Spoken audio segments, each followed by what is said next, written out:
Donc bonjour à tous, une vidéo en réaction à des articles que l'on voit depuis plusieurs semaines, notamment dans la presse agricole qui, je vous rappelle, est détenue entièrement par le syndicat FNSEA-JA. C'est très important de savoir ça.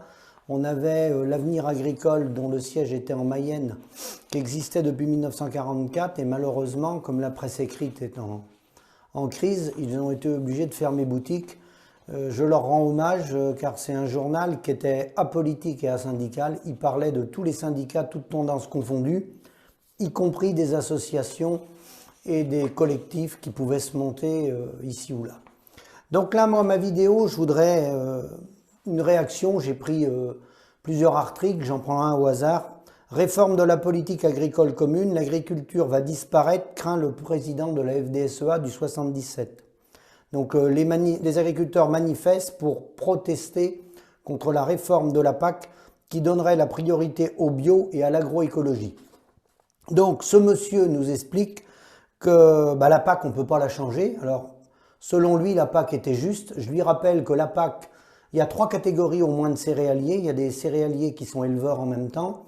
Il y a des céréaliers des zones intermédiaires qui se sont mis à faire des céréales, notamment chez nous, le Maine-et-Loire ou d'autres départements, les Deux-Sèvres, qui ne sont pas des céréaliers privilégiés.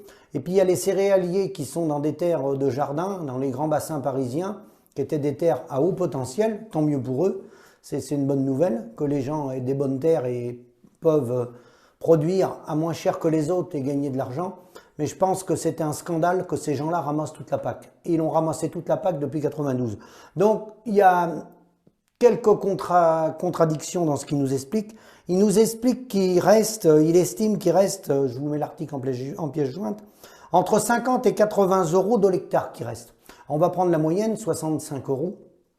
Je reprends ces chiffres. Donc, il faut 18 000 euros.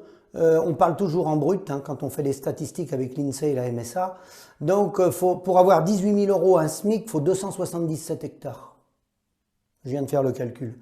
Donc, moi, je m'interroge parce que son syndicat n'a jamais informé les gens, c'est eux qui ont la main quand même sur la presse, depuis 10-20 ans, pourquoi on continue d'installer des jeunes en céréales, s'il faut 277 hectares, si la marge réelle, nette, elle est de 65 euros comme le dit ce monsieur, pourquoi vous faites des programmes, les chambres d'agriculture, pour installer des jeunes? Il faut commencer par reconforter les revenus de ceux qui sont existants, comme vous. Si vous avez que ça comme revenu à l'hectare, il faut se poser des questions.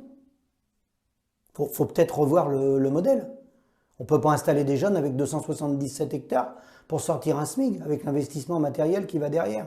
Donc, je crois que monsieur, vous faites diversion. La réalité des chiffres, on la connaît. 70% des paysans gagnent moins du SMIC. Et je vous rappellerai, monsieur, que la PAC, mis à part les céréaliers des zones intermédiaires, dont je les mets à part, ces gens-là ne sont surtout pas des privilégiés, parce que les gens sont passés en céréales parce qu'ils ne pouvaient plus vivre de l'élevage, et ceux-là, effectivement, ils ont besoin de la PAC. La PAC, monsieur, si on veut faire quelque chose de juste, il faut mettre le même montant à tout le monde à l'hectare. Il faut faire ce qu'on appelle la convergence des aides. Et votre syndicat, avec les JA et la coordination rurale, ont voté contre la convergence des aides, réunion auquel j'étais présent avec monsieur Le Foll, où il voulait répartir les aides de façon équitable à l'hectare pour tout le monde la même somme.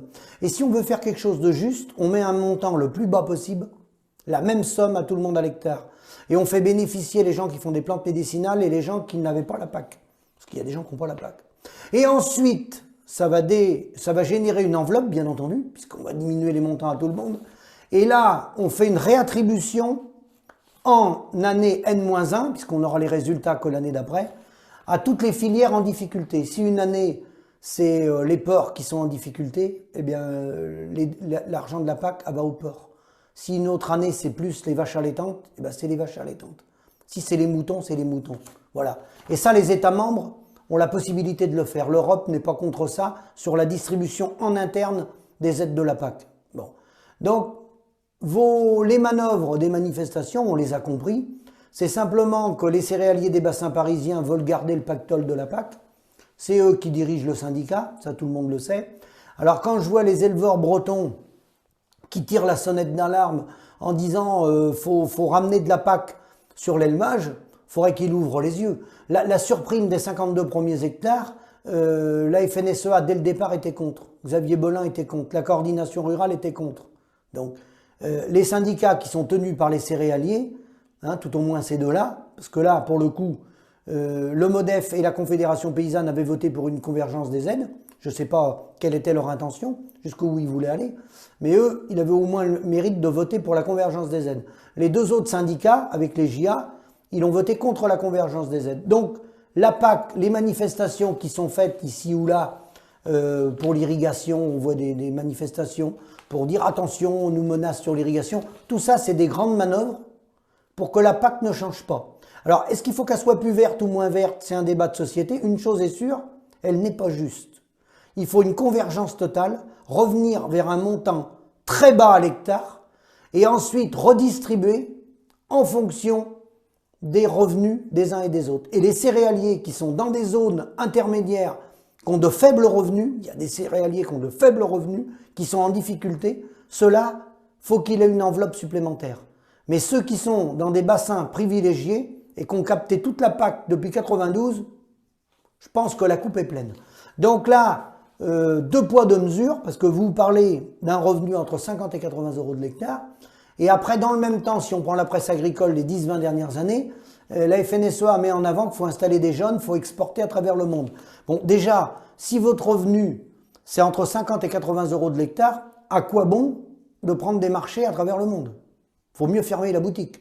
Parce que de toute façon, à ce prix-là, il ne faut pas installer des jeunes, et à ce prix-là, vous concurrencerez jamais les Ukrainiens et les autres pays qui font des céréales. Donc, il faut revoir totalement le système. C'est le modèle économique qu'il faut revoir. C'est pas faire de la parlotte en faisant croire et en prenant ce qui aurait dû revenir aux éleveurs. Parce que les éleveurs auraient dû avoir beaucoup plus de PAC qu'ils ont eu. Notamment avec une reconnaissance à l'unité de travailleurs. Il y a des exploitations qui ont 4, 5, 6, 7 travailleurs dans 150 ou 200 hectares. Ceux-là, il avait 2 fois moins de PAC qu'un céréalier du 77 avec ses 250 hectares. Cherchez l'erreur. Donc, je pense que la coupe est pleine. J'espère que les éleveurs vont se réveiller et qu'ils savent compter et que surtout qu'ils n'oublient pas toujours le double discours, très important. Un discours médiatique, on fait croire qu'on veut défendre l'ensemble des agriculteurs. Et puis après, quand on est dans les salons parisiens, on défend surtout bien les céréaliers des grands bassins parisiens. Ça, j'espère que tout le monde l'a bien compris. Je vous dis à bientôt.